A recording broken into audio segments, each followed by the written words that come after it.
오늘부터 함께 보실 말씀은 구약성경 신명기입니다. 저희가 올해 들어서 첫 번째 큐티 본문이 신명기인데 1장 오늘은 19절부터 33절까지입니다.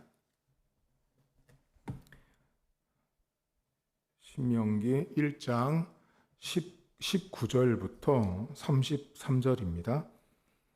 우리 하나님 여호와께서 우리에게 명령하신 대로 우리가 호렙산을 떠나 너희가 보았던 그 크고 두려운 광야를 지나 아모리 족속의 산지 길로 가데스 바네아에 이른 때에 내가 너희에게 이르기를 우리 하나님 여호와께서 우리에게 주신 아모리 족속의 산지에 너희가 이르렀나니 너희 하나님 여호와께서 이 땅을 너희 앞에 두셨은즉 너희 조상의 하나님 여호와께서 너희에게 이르신 대로 올라가서 차지하라. 두려워하지 말라. 주저하지 말라 한즉 너희가 다 내 앞으로 나와 말하기를 우리가 사람을 우리보다 먼저 보내어 우리를 위하여 그 땅을 정탐하고 어느 길로 올라가야 할 것과 어느 성읍으로 들어가야 할 것을 우리에게 알리게 하자 하기에 내가 그 말을 좋게 여겨 너희 중 각 지파에서 한 사람씩 12를 택하매 그들이 돌이켜 산지에 올라 에스골 골짜기에 이르러 그곳을 정탐하고 그 땅의 열매를 손에 가지고 우리에게로 돌아와서 우리에게 말하여 이르되 우리의 하나님 여호와께서 우리에게 주시는 땅이 좋더라 하였느니라.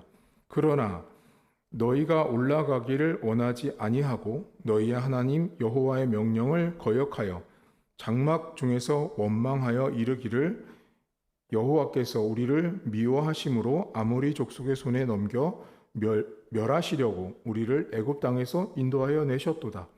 우리가 어디로 가랴?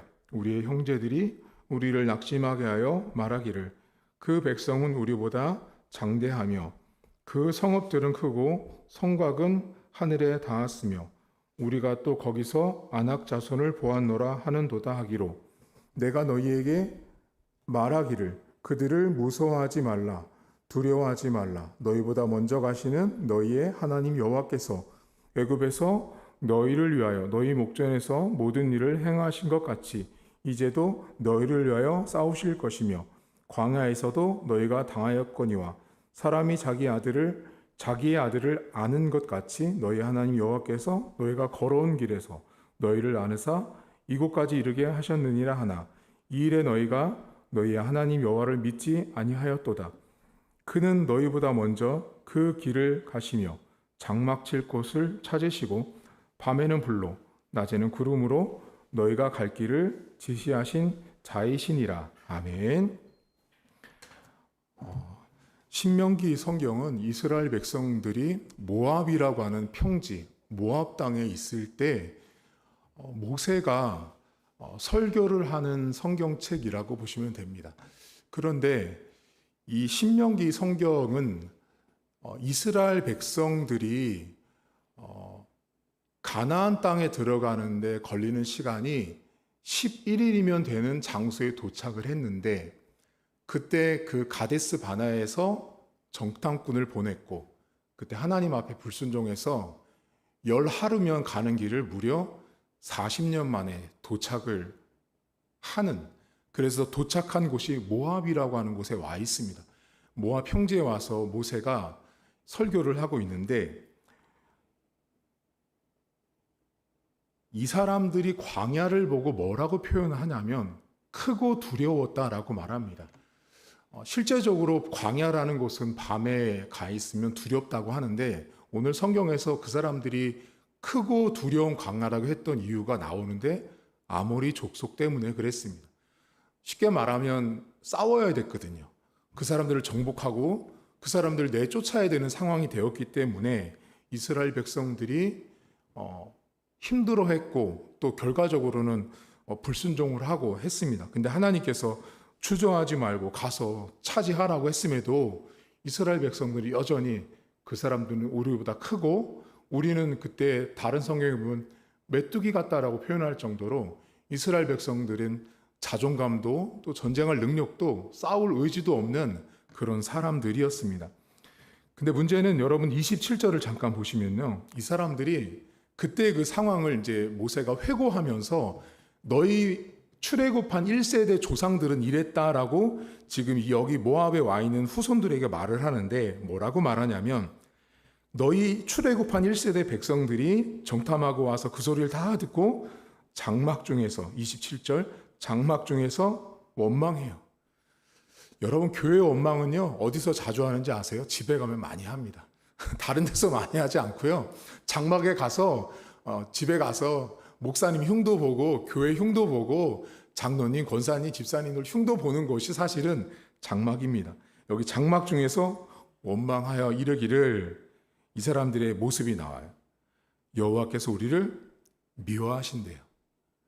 벌써 이게 태도, 관점, 마음의 자세가 잘못되어 있는 거예요. 하나님이 지금 자신들을 미워하고 있다라고 생각을 했다고 모세가 말을 해주는 거예요. 하나님이 어려운 일, 힘든 일이 자신들 앞에 닥치니까 이스라엘 백성들이 집에 가서 말한 게 뭐냐면 우리를 미워하신다는 거예요. 우리를 미워해서 출애굽시켜서 여기까지 와서 죽이려고 하신다라고 이스라엘 백성들이 말을 했습니다. 여러분 우리가 인생을 살면서 광야라는 곳을 만날 수 있습니다. 광야를 걸어갈 수 있고 광야에 도착할 수 있는데 하나님은 우리를 미워하지 않습니다. 하나님을 미워하는 건 내가 하나님의 행하심에 대해서 우리가 하나님을 미워할 뿐이지 하나님은 우리를 절대로 미워하신 적이 없어요. 우리를 사랑하시는 분인데 문제는 우리 앞에 있는 현실 때문에 우리가 하나님이 나를 미워하시나? 하나님이 나에게 뭔가를 요청하시나? 나에게 벌을 주시나라고 생각할 뿐 하나님은 미워하신 적이 없어요. 근데 오늘 이스라엘 백성들은 하나님이 자신을 미워한다고 말합니다. 그러자 오늘 성경 여러분과 나누고 싶은 30절과 32절을 보세요. 너희보다 먼저 가시는 너희의 하나님 여호와께서 애굽에서 너희를 위하여 너희 목전에서 모든 일을 행하신 것 같이 이제도 너희를 위하여 싸우실 것이며 광야에서도 너희가 당하였거니와 사람이 자기 아들을 안는 것 같이 너희 하나님 여호와께서 너희가 걸어온 길에서 너희를 안으사 이곳까지 이르게 하셨느니라 하나 이 일에 너희가 너희 하나님 여호와를 믿지 아니하였도다. 그는 너희보다 먼저 그 길을 가시며 장막 칠 곳을 찾으시고 밤에는 불로 낮에는 구름으로 너희 갈 길을 지시하신 분이었다라고 말을 합니다. 지금 모세가 지금 이스라엘 백성들에게 뭐라고 말하냐면 하나님은 너희보다 먼저 가신 분이다. 너희보다 앞서서 일을 도와주기 위해서 하나님이 먼저 가신 분이었고 특별히 여기서 중요한 게 있어요. 그게 뭐냐면 걸어온 길이라는 말입니다. 걸어온 길. 그 사람들이 걸어왔던 길들을 찬찬히 뒤돌아보면 분명히 어려웠던 길입니다. 10하루면 갈 길을 무려 40년을 걸어왔어요, 여러분. 결코 짧은 세월이 아니거든요. 40년을 걸어왔는데 하나님이 그 걸어온 길에서 모세가 뭐라고 표현을 해주냐면 자식이 부모님께 안겨 있는 것처럼 하나님이 너희들을 안아주셨다라는 말을 합니다. 여기 본문에 안다라는 말이 매우 중요합니다.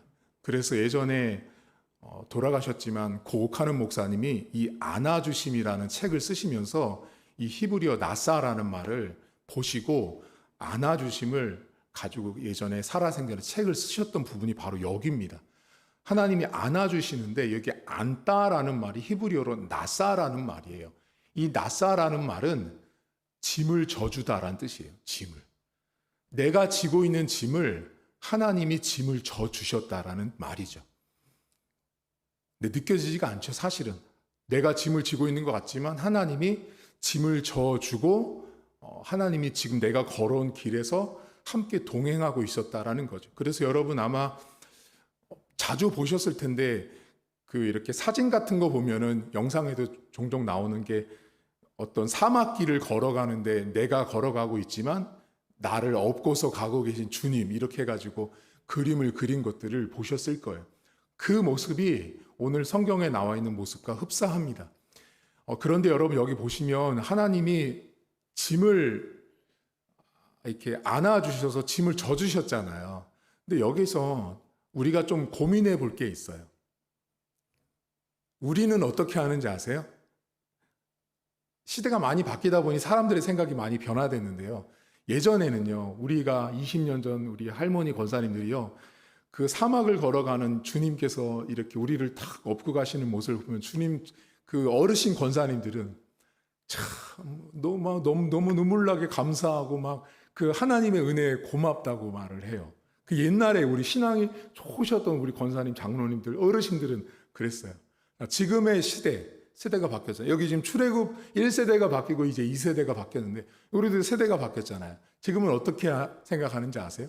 짐을 지고 우리를 업고 있잖아요. 그러면 우리는 그 업힌 자리에서 이렇게 말합니다. 나만 업어주시지. 나만 업어주시고요, 주님. 이 짐은 저기 버려주시면 너무 좋을 것 같아요 라고 말합니다. 제가 왜 이 말씀을 드리냐면 짐은 없어지지 않습니다. 우리가 신앙생활을 하면서 하나님께서 짐을 없애주면 좋을 것 같은데요. 짐을 우리에게 짊어지게 합니다. 그러니 주님은 우리에게 뭐라 그러시냐면 각자 자기 십자가를 지고 나를 따르라고 말씀하셨던 이유가 그 짐과 다 연결되어 있습니다. 오늘도 여러분 우리는 어쩌면 이 새벽에 나와서 하나님 이런 짐이 있습니다 라고 말할 거고 이제 2024년 새해 벽두입니다. 이제 시작하면서 우리는 짐이 없어지거나 짐이 좀 더 가벼워지기를 바랄 수 있지만 어쩌면 하나님은 그 짐을 사실 여러분 생각해 보세요. 우리가 매년 신년이다 해서 막 이렇게 막 사실 호들갑을 떨거든요. 근데 그냥 하룻밤 바뀐 거예요. 날 하루가 바뀌었을 뿐인데 우리는 막 그 이번에 보니까 그 도심각 쪽 치는데 거기 뭐 10만 인파가 몰려서 해서 사람들이 하잖아요. 여러분 근데요. 그냥 하룻밤 바뀐 거예요. 하룻밤 바뀌었어요. 그러면 짐이 없어졌어요? 어제 짐이나 오늘 짐이나 똑같아. 그냥 그대로 가지고 있어요. 하나님이 짐을 다 없애주면 좋을 것 같은데 여전히 내가 그 짐을 갖고 걷게 하세요. 근데 그 걸어온 길에서 아버지가 엄마가 자식을 안아준 것처럼 하나님이 우리의 짐을 똑같이 지고 가세요. 여러분 혼자 무겁지 않아요. 하나님이 같이 무겁게 그 짐을 지고 계세요. 그러면 궁금한 게 있어요. 이건 제 생각인데요. 제가 늘 이 성경을 볼 때마다 고민됐던 게 있어요. 여러분들도 고민될 텐데. 그러면 목사님, 도대체 그 짐을 어떻게 져주시는 거예요? 궁금하지 않으세요? 저는요, 제가 이 성경을 보면서 늘 질문했던 거예요. 하나님, 그래요. 짐을 져주셨으면 거 좋겠어요. 져주시는데 그러면 뭐로 져주시는 거예요? 뭐로? 도대체 어떤 방법으로, 하나님은 어떤 방법으로 제 짐을 지어주시는 거예요? 라고 제가 질문했을 때 제가 얻은 답은 딱 하나였습니다. 뭔지 아세요? 내가 말씀을 읽고 말씀을 들을 때 내 안에 짐이 줄어들고 약화되고 없어지더라고요. 하나님이 내 짐을 져주시는 게 말씀이구나라는 걸 제가 깨달았어요. 이건 제 신앙이에요, 여러분. 어떤 신학자가 말한 게 아니에요. 제가 그냥 하나님이 내 짐을 져주시는 게 도대체 뭘까라고 제가 고민하면서 깨달은 게 뭐냐면 성경을 읽다 보면 아침까지만 해도 온갖 근심이 가득했는데 성경을 읽다가 어느 순간 보니까 오전에 있던 근심이 싹 사라진 거예요. 그래서 제가 가만히 생각해 보니까 아까는 그렇게 무거웠거든요, 그 짐이. 근데 성경을 보다 보니 그 짐이 사라져 있더라고요. 내 마음이 가벼워진 거예요. 예배를 왔는데 주일날 올 때요, 짐을 막 몇 ton을 이고 와요, 주일날. 근데 안 잤거든요. 근데 주일 예배를 드리고 나갈 때는요, 깃털처럼 가볍게 가는 거예요. 그걸 제가 느끼면서 하나님이 우리를 지어주고 안아주신다라는 것이 다른 게 있는 게 아니라 뭐 새처럼 이렇게 안고 막 이렇게 어떻게 아무것도 안 보이잖아요. 말씀을 읽고 말씀을 들으면서 우리를 하여금 깨닫게 하시고 감동을 주시고 느끼게 하셔서 아멘하게 하시고 그렇습니다 하나님, 맞습니다 하나님, 알겠습니다 하나님 하면서 그 짐이 조금씩 덜어지고 없어지고 아침에만 해도 그 힘이 너무 강해가지고 내 마음을 옥죄했는데 어느 순간 말씀을 듣고 예배를 드리다 보니 사라져 있는 모습이 곧 우리를 안아주시는 하나님이었어요. 여러분, 이건 제 하나님이에요. 여러분의 하나님은 다를 수 있어요. 제가 성경을 연구하면서 도대체 이 안아주심이 뭘까라고 깨달은 바는 하나님 말씀이 우리를 오늘도 안아주고 있다라는 사실입니다. 사랑하는 성도 여러분, 짐 없애달라고 기도하지 마세요. 짐은요, 제가 그랬잖아요. 10만 인파? 죄송하지만 어리석은 거예요. 거기 모여서 종치는 소리 듣고 막 어마어마한 걸 했어도 집에 가잖아요. 아이고, 또 짐이 남아있네요. 그게 인생이거든요. 짐이 없어지지 않아요.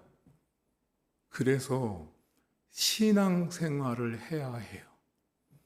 그래서 교회를 나와야 하는 거예요. 그래서 우리 안에 복음이 필요하고 예수님이 필요한 거예요.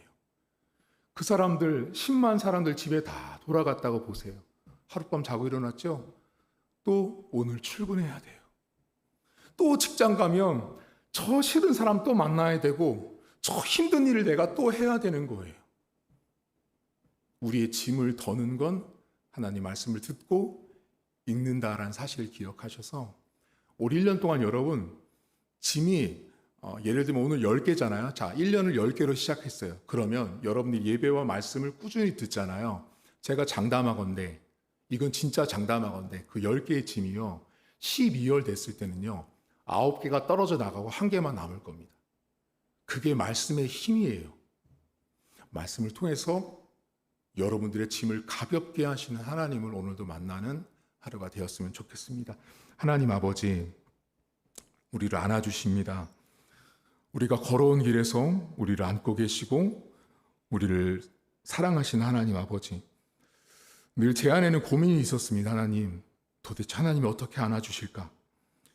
우리를 안아주신다고 하시는데 하나님께서 안아주는 걸 내가 체험한 것도 아니고 피부로 느끼는 것도 아니고 육신을 갖고 있는 분이 아니기에, 영이시기에 그걸 경험할 수가 없었지만 부족한 종이 깨달은 바는 말씀을 듣고 읽으면서 내 안에 짐들이, 부담들이, 내 안에 미움들이, 내 안에 시기와 질투들이, 내 안에 죄악들이 조금씩 사라지고 없어지는 모습을 보며 이것이 나를 안아주시는 하나님의 모습임을 하나님 저는 깨달았습니다. 주님, 오늘도 사랑하는 성도들 1년을 시작하는 첫 주간의 새벽 기도입니다.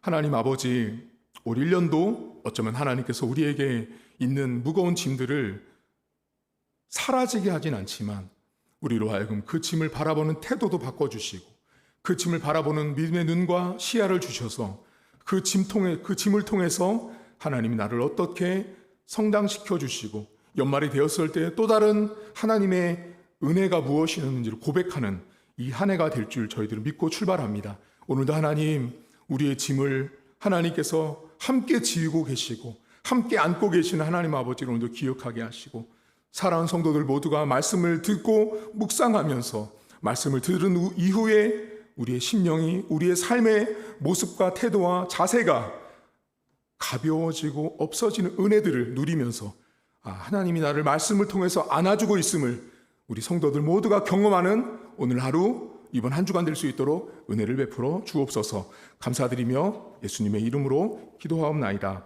아멘. 하늘에 계신 우리 아버지, 아버지의 이름을 거룩하게 하시며 아버지의 나라가 오게 하시며 아버지의 뜻이 하늘에서와 같이 땅에서도 이루어지게 하소서. 오늘 우리에게 일용할 양식을 주시고 우리가 우리에게 잘못한 사람을 용서하여 준 것 같이 우리 죄를 용서하여 주시고 우리를 시험에 빠지지 않게 하시고 악에서 구하소서. 나라와 권능과 영광이